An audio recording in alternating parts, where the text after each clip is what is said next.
Good evening, everybody. I'd like to welcome parents, teachers, students, Dr. Padalino, Dr. Kaplan. Everyone, thank you for coming this evening. We're here tonight to honor the best in our students. This is the annual National Honor Society induction ceremony, and we're here to honor the pillars of leadership, character, scholarship, and service. And all of these people up here this evening exemplify those characteristics, as well as our new inductees who you're going to meet this evening. At this time, I would like to pass it over to Tyler Gregory, and Tyler is going to talk about scholarship.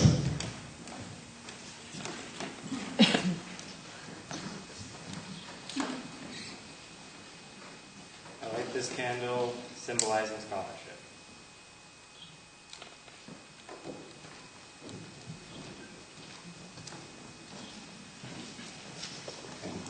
Good evening, everyone. When many of you hear the word scholarship, the first word that may come to mind is money, or some of the various other words that refer to a lump sum of cash in order to pay for college or any other type of education. True, this is one definition of the word scholarship, but it is also defined as the methods, discipline, and attainments of a scholar. In other words, we must discipline ourselves in all ways possible, including, but not limited to, challenging ourselves intellectually and succeeding academically in order to more reflect the values of a scholar. The students being inducted tonight are such people. Congratulations, and welcome to the National Honor Society.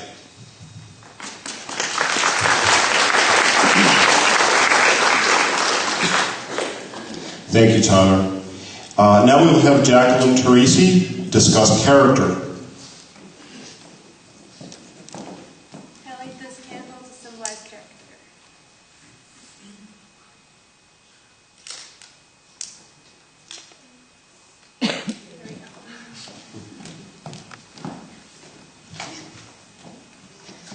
Hello. Having been enrolled in Watervliet City Schools since kindergarten, I can easily recognize the unique qualities of Watervliet. In a community such as ours, the character of each person serves as a large contribution to our city's overall qualities. Tonight we honor the distinctive traits of each student on the stage that makes him or her shine. Every new inductee has presented themselves in an honorable manner and has acted as a representative of the best character in Watervliet High.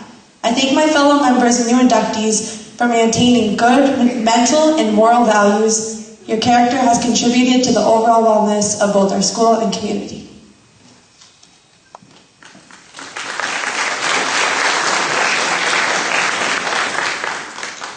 Thank you, Jacqueline. Next, Amar Mian will discuss leadership. I like this candle symbolizing leadership.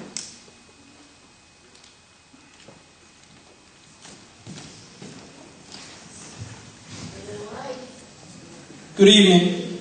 Leadership is not about being elected or appointed to an office. The office does not teach someone how to be a leader. Leadership is an attitude cultivated over time. So how do you become a leader? Every small decision you make takes you one step closer. Remember, the goal is not to gain power, but to get your vision and your purpose across. Leaders without a vision can be likened to driving in a strange town without a roadmap. You're going to end up somewhere, but you're not going to end up in the best part of the town.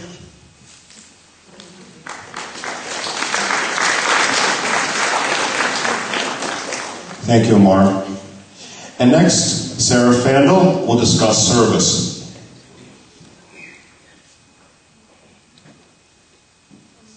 I like this candle symbolizing service.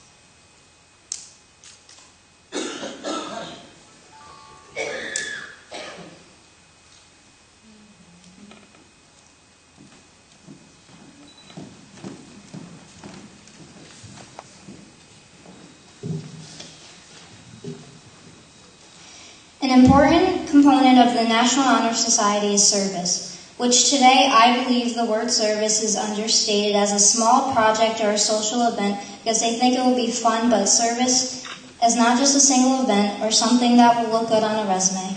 Service is a gift of yourself to others. It is something that can happen anywhere or at any time. and does not benefit yourself.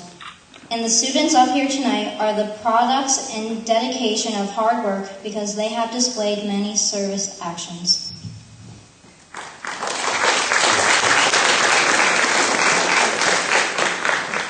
Thank you, Sarah. Next, we're going to have our senior class members call up our new inductees and introduce them to you. So at this time, I'll turn it over to the seniors. Our first inductee is a member of our club and has been on the honors roll since 8th grade. Please welcome Syed Abbas.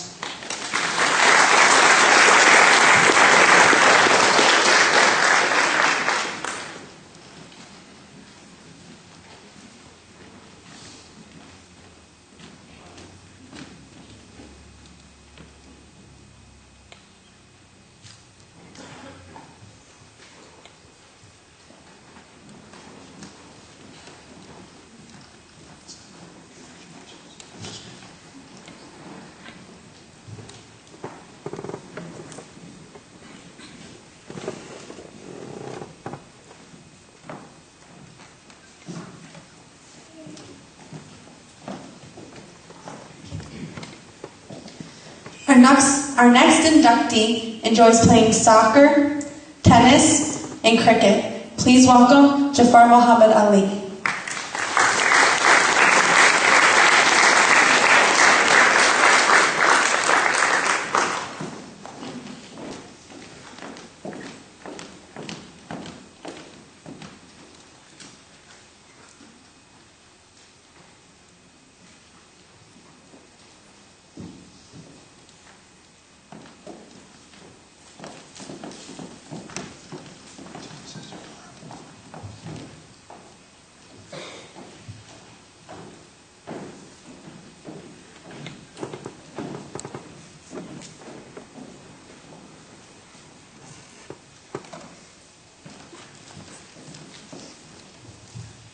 Our next inductee plays volleyball and soccer.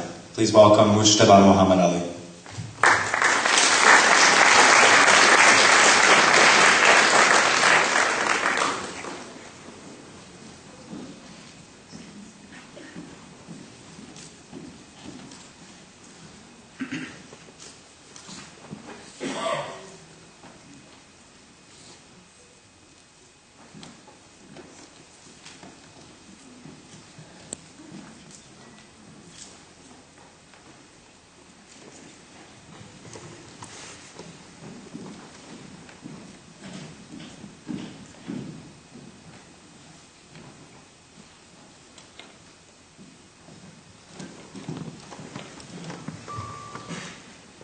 Our next inductee is in 11th grade. She is a member of Character Ed, and this past year was on the cheerleading, indoor, and outdoor track teams. Please welcome Skylar Belanja.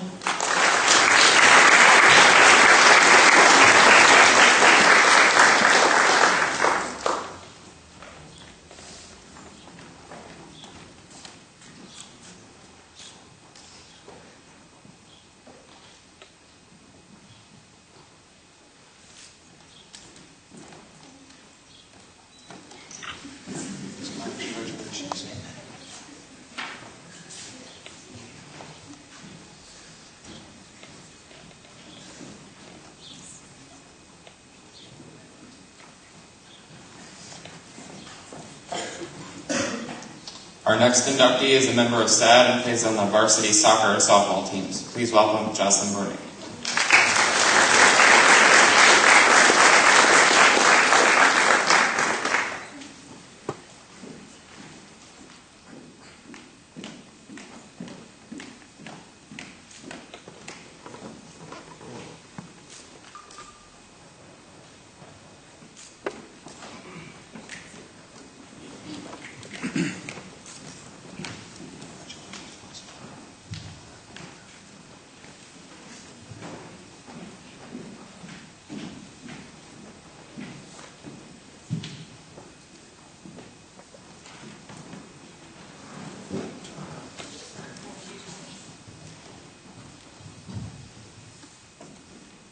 Next member and inductee is a member of playing varsity.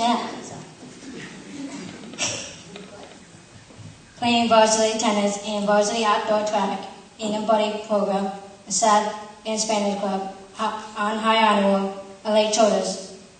Please welcome Cassandra Bennett.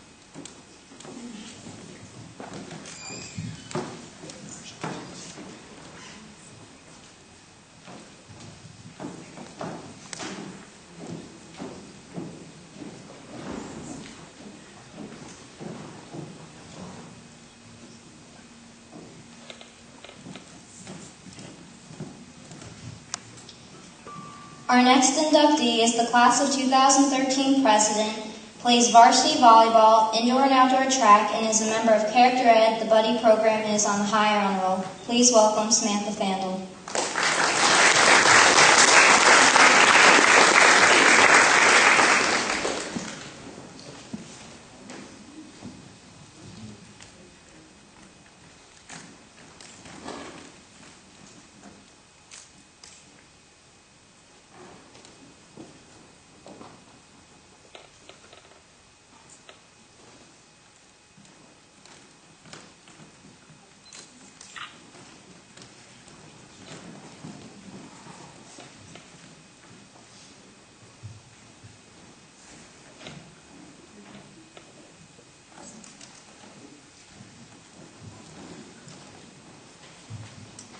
Our next inductee has been on the varsity volleyball team for 3 years. She also is a member of the indoor and outdoor track team as well as a member of the character education program.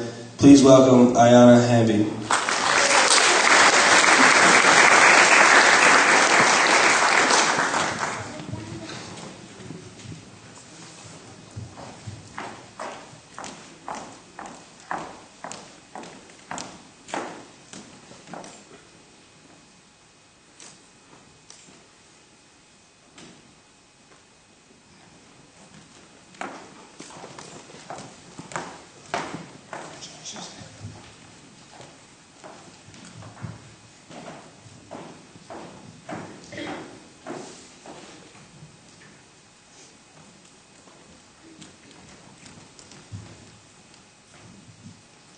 Our next inductee is a member of SAD and volunteers his time at the animal shelter.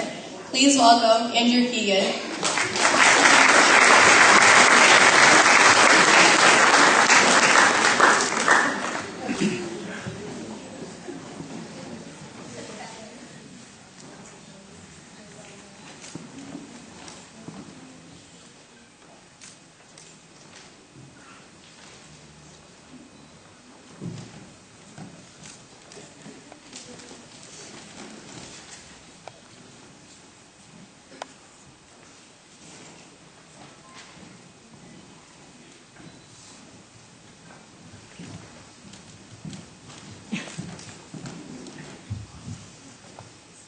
Our next inductee is a member of the indoor and outdoor track team. He's also a member of character education and an officer for the class of 2013. Please welcome Travis King.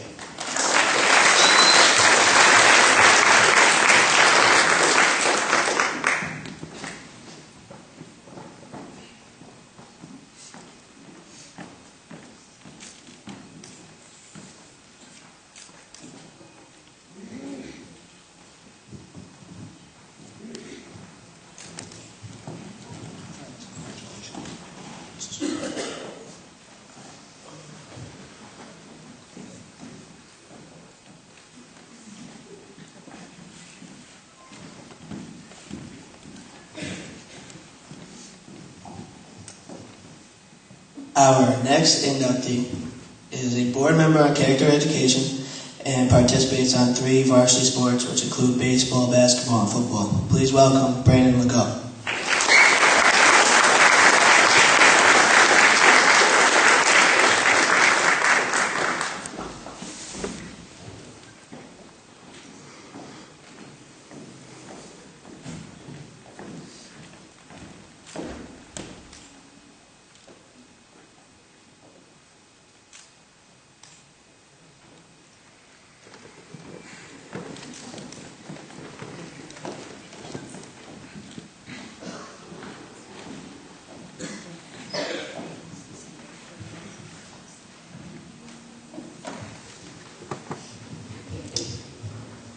Our next inductee plays varsity tennis and is a member of the drama club. Her favorite subject is English and she enjoys reading books. Please welcome Leah Liberty.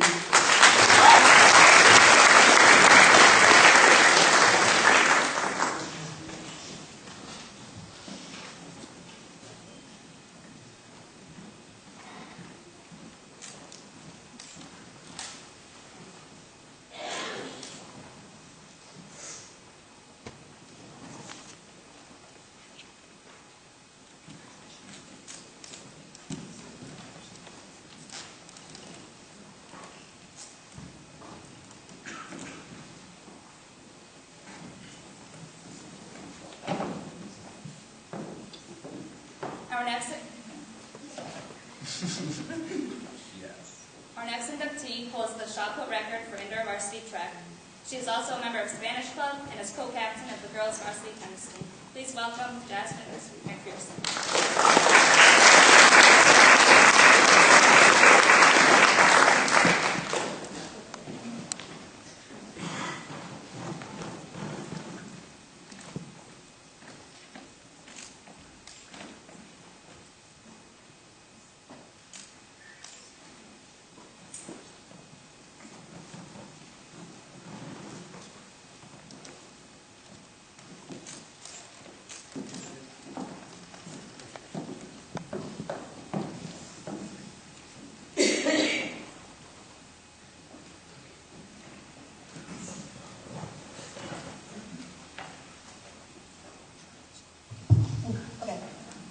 Our next inductee plays soccer and softball, is a class officer for the class of 2013, is a member of STAD, and is a part of the Buddy program. Please welcome Angel Merritt.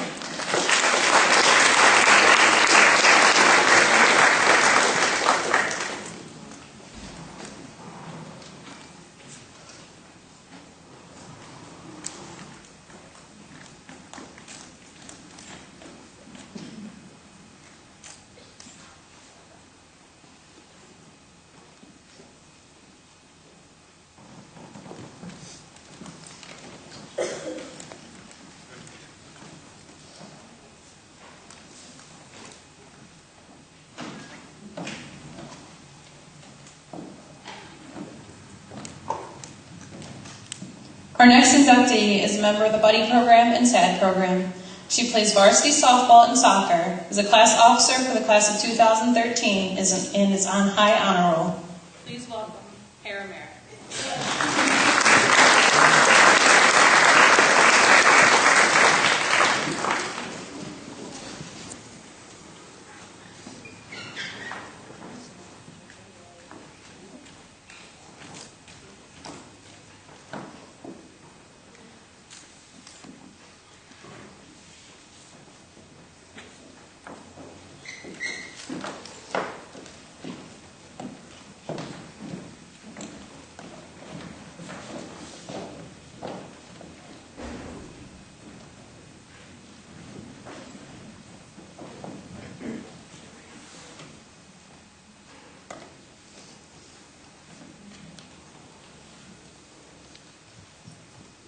Our next inductee is a varsity cheerleader. She's no Ski Club and is a member of Kirk Dread. Please welcome Caitlin Parks.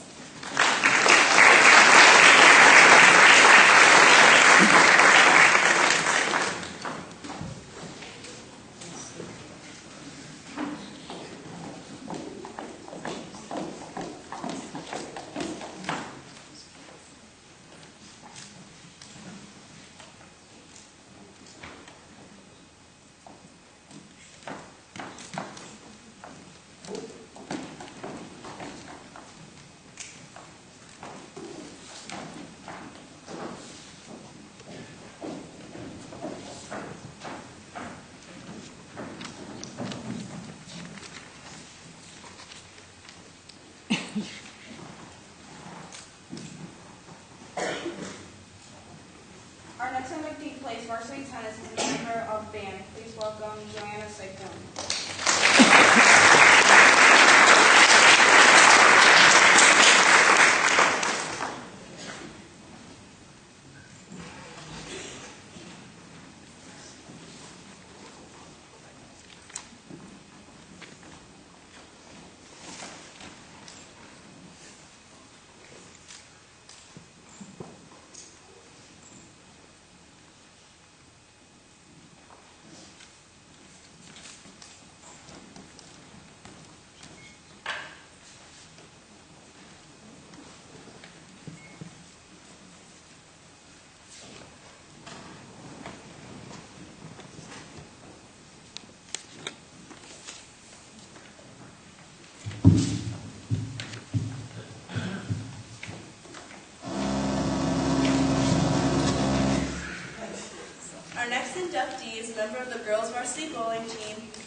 side name of $2.99 for Colonial Council. Please welcome Teresa Schubel.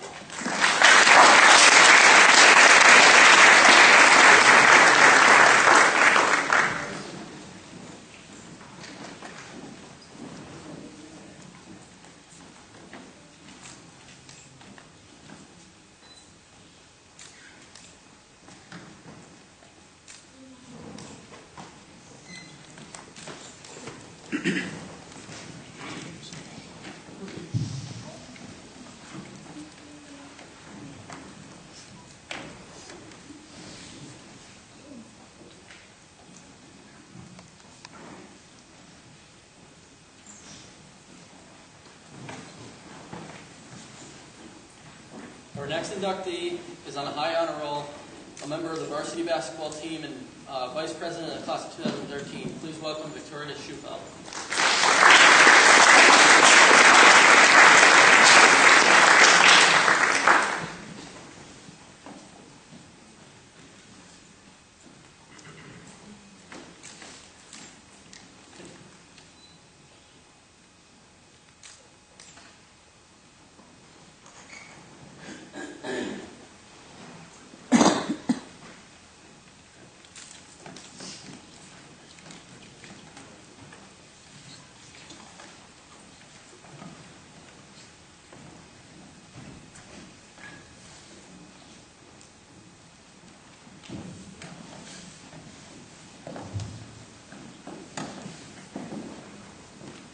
Our next inductee is a member of Character Ed and the Buddy Program.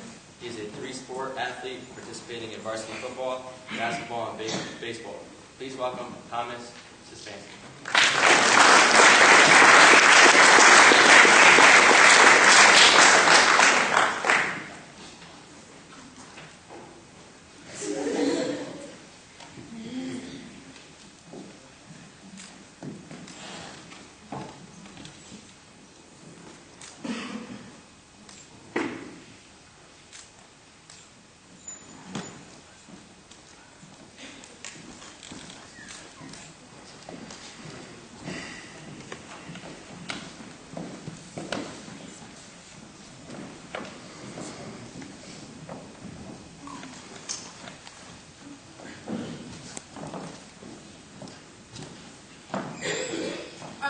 Inductee is a team captain for Lansing Burke baseball, and he is a member of the honor roll. Please welcome Wayne Tifa.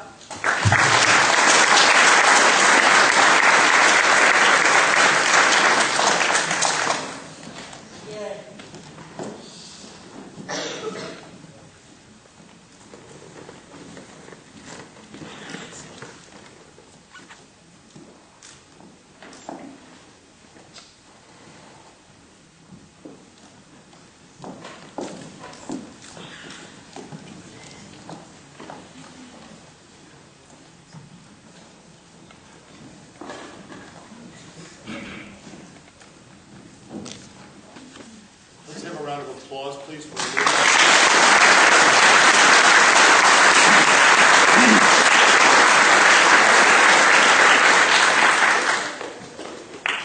At this time, I would like to invite our superintendent of schools, Dr. Paul Catalino, to come up and deliver the oath.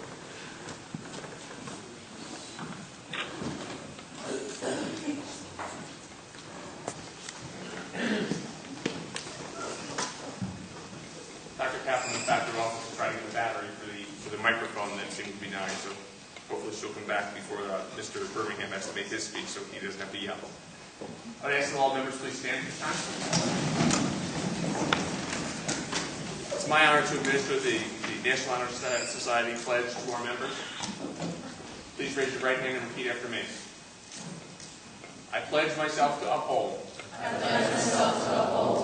The highest purposes of the National Honor Society. The highest purposes of the National Honor Society. To which I have been elected. To which I have been elected.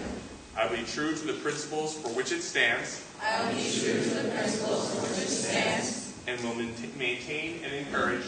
And will maintain and encourage. High standards of scholarship. High standards of scholarship. Service. Service. Leadership. Leadership. And character. And character. You may now be seated. Congratulations to all our new members and our current members, and to all on this very prestigious honor.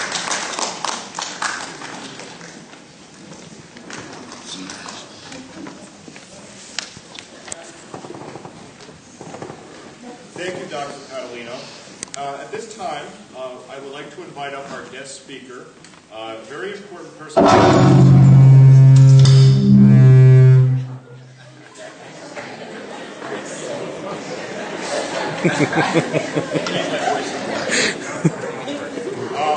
Our next speaker, his name is Todd Birmingham, and he was actually in the very first class I taught here at Watervliet High School, and now he has come back to teach here, and which is a great thing. He's a distinguished educator, he's an actor, and he is working right now on his national board certification, which is a very intense, rigorous program for an educator.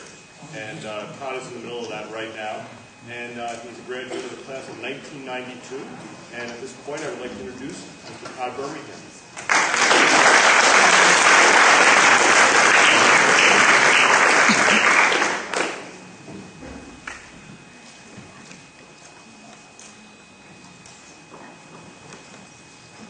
I'd like to begin by thanking Mr. Burke, advisor to the National Honor Society, for offering me the opportunity to speak to you today.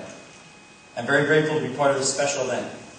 To the National Honor Society inductees, a diverse and accomplished group of sophomores, juniors, and seniors, I congratulate you on this honor and wish you continued success personally, academically, and someday professionally. The National Honor Society Committee, along with the guidance staff and teachers, recognizes your hard work and talent. In the next few minutes, I hope to impart some wisdom to consider in your already sharp minds. We'll discuss the value of lifelong learning, sacrificing your time to enhance your chances of landing a job, and how to match your career decision with the marketplace. This is my 10th year teaching here at Watervliet, and next year marks the 20th anniversary of my graduation from Watervliet. I was a National Honor Society inductee, so I understand firsthand how meaningful this night is to each of you. All of you have arrived in your seat today in several ways. In some capacity, all of you have demonstrated scholarship, character, leadership, and service. These 4 attributes have played a role in your lives. Some of you have expressed scholarship in your lives by achieving the highest GPAs, while others have shared their knowledge to help someone else around them achieve success. Some of you have shown character by offering support to classmates being bullied, others by assisting your less fortunate peers, while still others have simply represented the school and yourself in the most positive way. Some of you have exhibited leadership by heading up a club, while others have been a leader by example to others. Some of you have shown service by volunteering your time at a church or a library, while others have used their talents to improve the immediate school community. These personal attributes will help you succeed no matter what you do. Although the specifics of how and why you were selected for this honor may vary, you all have one thing in common, which is your demonstrated commitment to learning. This is particularly valuable in a society that values the lifelong learner. Whether you plan to go to college, go to a trade school, do an apprenticeship, or learn a vocational skill, you will enter a job market where employers require lifelong learning. Professional development is the code word that many professionals and lifelong learners practice. It is the phrase that brings you to conferences where the experts speak and give you access to more ideas and strategies to perform your job. The point here is that you never stop learning and never stop using that knowledge to help society. The National Honor Society has labeled you high performers. You know that to be successful, you must take education seriously. The more you learn, the more value you add to your future employment. The more value you add to your employer, the more productive you become to society. As a consequence of your high level of performance, you will be rewarded with more opportunities. Professional development is all around you and comes in many forms. There are various educational, extracurricular, and athletic opportunities here at Watervliet where you can expand your career horizon. When I speak of lifelong learning, it is something I practice, that I see around me, and that I know will play a vital role in your success as you choose your career someday. As an educator, I've been taught in professional development conferences to make teaching relevant to the students' lives so they can be engaged in the topic of instruction. With that in mind, I will share a story. Recently, my wife and I and 2 children took a weekend trip to Massachusetts. As we strolled through historic Quincy Market in downtown Boston, we passed through the pavilion of vendor stalls. Food aside, the vendors sold trinkets, gifts, and other curiosities. My family and I came upon one vendor, and my daughters were instantly attracted to the colorful designs he created. The man painted pictures of various animals in colorful designs in the form of giant letters, which collectively made up the first name of the curious youth. A bamboo stick properly illustrated formed the letter K, and a whole bunch of ducks formed the letter A, and so on until the child's first name was drawn. The man drew quite a crowd around him, and I readily paid the $35, including tip, for the 20 minutes it took him to do the drawings. A crowd that gathered around him was making the oohs and ahs sounds as he created his magical lettering. I wondered how he developed this talent. How much time did it take him to develop this skill? Was it a family tradition or trade passed on from generation to generation? So I asked the man, Mr. Wayne, where did you learn this skill? He sheepishly smiled and gave me his one-word response, webcam. I repeated, webcam? He said yes. He went on to say that he found a website online and wanted to learn this trade so he could make a living. Now that is professional development in the purest sense. This leads me to my next point, which is to offer some advice to all of you who are graduating or who are already starting to consider whether or not to go to college someday. I am sure you have all heard this statistic that college graduates earn 84% more over a lifetime than those with only a high school diploma. We're going to examine some more data in just a moment. But first, if you decide not to go to college, you should look at any job you take as an experience. You will learn communication skills and how to get along with diverse coworkers, customers, and bosses. College won't necessarily teach you that, and you cannot place a dollar value on any of those things. You may even decide to attend college part-time over many years and learn how to manage your time effectively. For those of you who will attend college, in my opinion, it is not a place for everyone to discover themselves, as much as it is a place that gives you an opportunity to increase your standard of living. When considering what field you want to work in someday, you can ask yourself these questions. How ambitious am I? How important is money compared to my free time? Do I want to work 80 hours or 90 hours a week? Do I want to work outdoors, indoors, or travel as part of my job? How many years do I want to be in college? Do I want to go to graduate school? Do the research to know better what you want to do and can do. The Center for Labor Market Studies at Northeastern University cites that in the year 2000, 75% of college graduates held a job that required a college degree, and now that number is only 60%. The translation is that there are fewer jobs to be had requiring a college education. The National Association of Colleges and Employees surveyed more than 170 colleges, revealing that in 2011, there was an average of 21.1 applicants for every open position. Of course, in certain professions, like teaching, that applicant pool goes way up, and competitors for the job you want will have as much as a decade or more of experience for a very limited amount of vacant positions. A key point is when you are saddled with student loan debt and you have a college degree and cannot find a job in your chosen field, the longer you are out of the marketplace, the harder it is to land an interview for the job that requires the degree. I don't want anyone in this room to not be able to find a job after graduating from college, so I ask that you carefully consider what you choose to study if you decide to go to college. I'm not suggesting you necessarily learn your trade through a webcam, but I do think you can research all the intricacies of what you want to learn, just like Mr. Wayne. And remember, it's not as simple as this sounds like a lot of fun. I want to do this with my life. It is also about the importance of knowing the available jobs in marketplace for the career you're interested in, as well as networking, getting internships, building a resume, and having specific and realistic career goals. Starting your job search a year or more before you graduate by working closely with the college career planning office. The payoff of a college education is not fully realized if you cannot find a job you are educated for. According to the National Association of Colleges and Employers, only 24% of this year's graduates from college reported having a job following graduation. All of you can discover what percentage of students graduate in just 4 years in your chosen field of study. All of you can research what percentage of graduates land a job after graduation in your chosen field of study. Some sectors of the economy show more strength than others. Follow the money, and your job prospects can widen. Consider Mr. Stephen Hemsley, the 58-year-old CEO of United Healthcare, who had a one-year compensation package of $102 million in 2010, ranking him the highest-paid CEO in America. That comes to $279,452 a day, and many of you may be saying to yourselves, a fair day's pay for a fair day's work. You can benefit by doing the research to know which occupations produce high-paid jobs. I called the Albany College of Pharmacy the other day and learned that it takes 6 years to get a pharmacy degree. 100% of graduates gain employment upon graduation, and the average starting pay is $115,000 to $120,000. This is a fair amount of money for a 22 to 23-year-old, considering that most people never earn that level of annual income even once in their lifetime.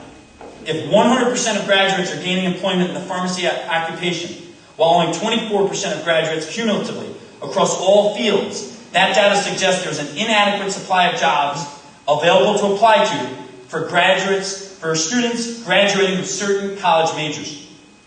Based on a first-of-its-kind census data, Georgetown University just released a report that shows an undergraduate major in college is strongly tied to a student's future earnings, as the highest-paying majors provide salaries 300% greater than the lowest-paying. The study cited the highest-earning majors are engineering and pharmaceutical scientists, while the lowest-earning majors are education, art, and social work. According to Anthony Carnevale, director of Georgetown Center on Education and the Workforce, it's important that you go to college and get a bachelor's degree, but it's almost 3 to 4 times more important what you take. He goes on to say, we don't have a system in the United States where we align what you take with career prospects. Nobody ever tells you when you go to college what happened to the other people who took it before you. Governments at the federal, state, local level, month after month, are cutting tens of thousands of jobs, while the private sector has gained jobs in nanotechnology, engineering, information technology, computer science, and healthcare. All this information is available for you by expenditure of time to acquire data. Please carefully consider it before choosing your major in college. I know many of you are here today because of your social consciousness and for your endeavors to make this planet a better place. But I also know you all will have responsibilities. It is wise to consider the financial consequences of your decisions in an economy where high skill and high paid jobs are highly competitive. The practicalities of finding a job that one trains for are inherent. Spend the time and effort to make the right career choice. Continue your passion and commitment to lifelong learning, not only throughout your schooling, but also as you enter the workforce. Your National Honor Society membership is an important milestone in your journey to achieving success in whatever you decide to do. Good luck, congratulations again, and thank you for the opportunity to speak with you today.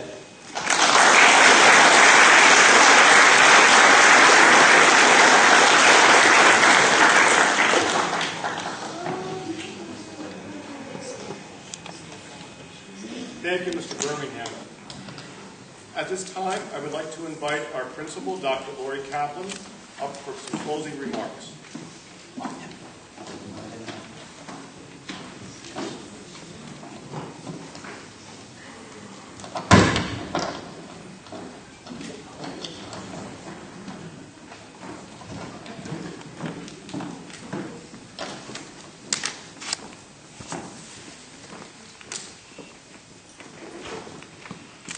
Good evening, and congratulations to the students sitting on stage, as well as their teachers and their families. This is both an honor and a privilege to stand before you this evening and celebrate the achievements of our students in the realms of scholarship, leadership, community service, as well as character. Scholarship is more than what you achieve in the classroom. It also has to do with asking critical questions, knowing what you stand for, and beginning to inform yourselves on how you can be the change you'd like to see in the world we live in. You all have the gift of leadership, which we are celebrating here this evening. That being said, it's vital that you are all true to yourselves. Take the road less traveled and have the courage to make the tough right decisions, as opposed to the easy wrong decisions in life. Many of you are already involved in your school and local community. The two communities go hand in hand. Continue to stay involved in the world and community that surrounds you. Make a difference where you live and pay it forward by doing nice things for people simply for the internal reward and not for the money or recognition. The last pillar I'd like to touch upon, and the most important of all in my opinion, is character. How do you act when no one is around and no one is watching you?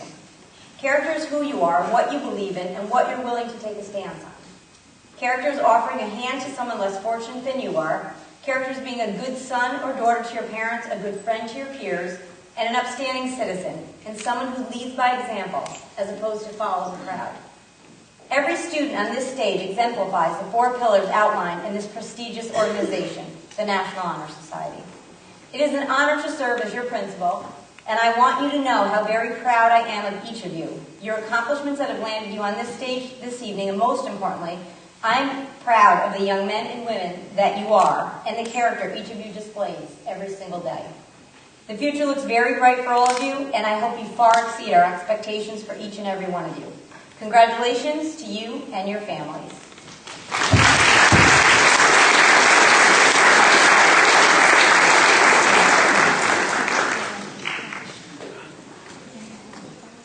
Thank you, Dr. Kaplan. Before we adjourn, I would just like to, first of all, thank the National Honor Society officers this year. I'm going to miss them. They're going to be going off to college, on to bigger and better things, and they've all done such an excellent job this year. I'd like to thank, first of all, our president, Tyler Gregory.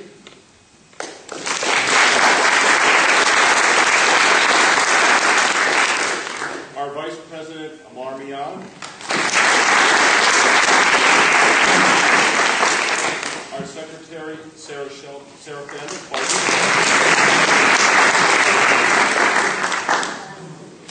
Jacqueline Teresi, our public relations officer.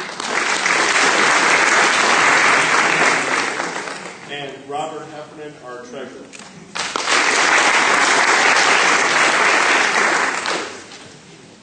As your advisor, I wish you the best of luck.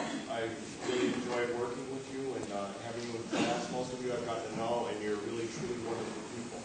And I wish you the best in everything. And for the new inductees and our juniors, I'm looking forward to working with you next year. Thank you very much.